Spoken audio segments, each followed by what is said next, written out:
Okay, here we're asked to sketch the graph of the function down here and find the area under the curve between 3 and 5 using 5 right endpoint rectangles. Then we'll find sigma notation as our final step.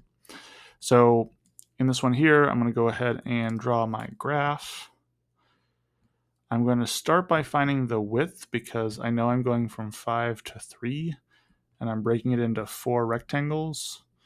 So for the last time, we'll go ahead and call this 0.5 again for my width.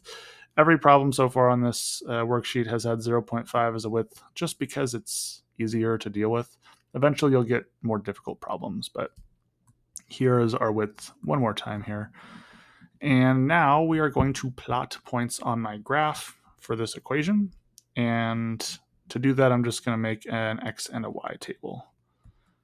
So all the x values that I need, so since I'm going from 3 to 5, right, 1, 2, 3, and I'm going up by 0.5s, so 3, 3.5, 4, 4.5, and 5. That's why I find my width first, because then I know my x values. Now, again, I zoomed in, so my scale is a little bit wonky, but let's call this good. So now I just plug all those values into the equation to find all my heights or my y values. So I'm going to plug those into 3 times the absolute value of x minus 2, and I'll get all my y values.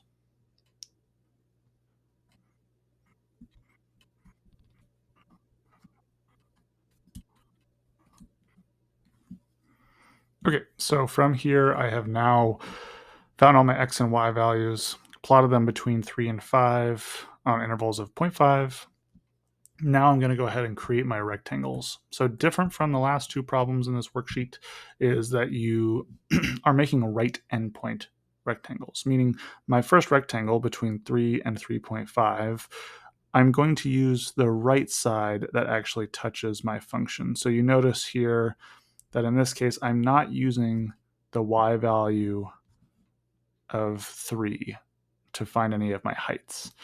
So I create my rectangle here, again, going up to the function. And again, every right side of my rectangle is the one that actually touches that green line, the function that I'm dealing with. That's why it's called right endpoint rectangles. Okay, from here, now I'm just going to note the height of each of these. So at 3.5, again, all my heights are really just given here. So 4.5, you don't have to do this. I just do it because I want you to see that the heights are represented by the right endpoints of my rectangles. The other thing I'm going to do for sigma notation later is I'm going to label these x of 0, x of 1, x of 2, x of 3, x of 4, and create my x of k table. Again, this is just for sigma notation. So I'm going from 0 to 4, but remember, I'm not really going to use 0. And all of my x of k values are those x's. So 3, 3.5, 4, 4.5, and 5. And again, not using that first one because I'm just dealing with the right sides to find my heights.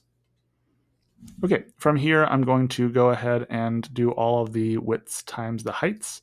So 0.5 times all of these values up here in red, circled in purple. I'm going to go ahead and write this down here in just a second.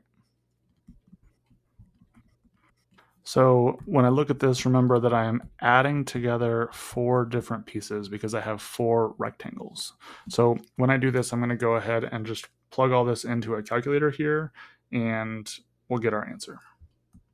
And when we add it all together, we should get 13.5 units squared for the estimate or approximate of our area under the curve using right endpoint rectangles. Okay, last thing that it's asking for is for sigma notation. I'm going to do this in 3 steps as I have been doing it. I'll do it over here on the right. So sigma notation, because I said earlier I'm starting in light blue here, x of 1 going to x of 4, that's what gives me my k values. I'm going from 1 to 4 here. My width is going to, I'm really going to be adding together all of the areas of the rectangle. So it's really the widths times the heights. Now on my second version, as I'm making this closer to my final answer, I know my width is 0.5, and my heights use all the y values from the original equation, which in this case was 3 times the absolute value of x minus 2. So I'm going to do that 3 times the absolute value of x, is it minus 2? Minus 2. And so what you'll notice here that I've done, because remember, I don't use the same x values every time, and I can't use x in this equation because I'm dealing with the variable k in sigma notation here. So what I really need to do here is I need to find an equation for x of k from this light blue table that I created. I know I'm going up by 0.5 each time. So what that means is that it's, where do I want to do this? I'll do it up here. X of k is equal to 0.5k. And then when k is 0, x of k is 3. So this equation here is really what I'm going to plug in to my original equation to get all of my heights. So my final answer for sigma notation, k equals 1. I'm going up to 4. The width is 0.5. And the height is 3 times the absolute value of 0.5k plus 3 minus 2, and then I end my absolute value there. So that is my final sigma notation, and here's my final area under the curve.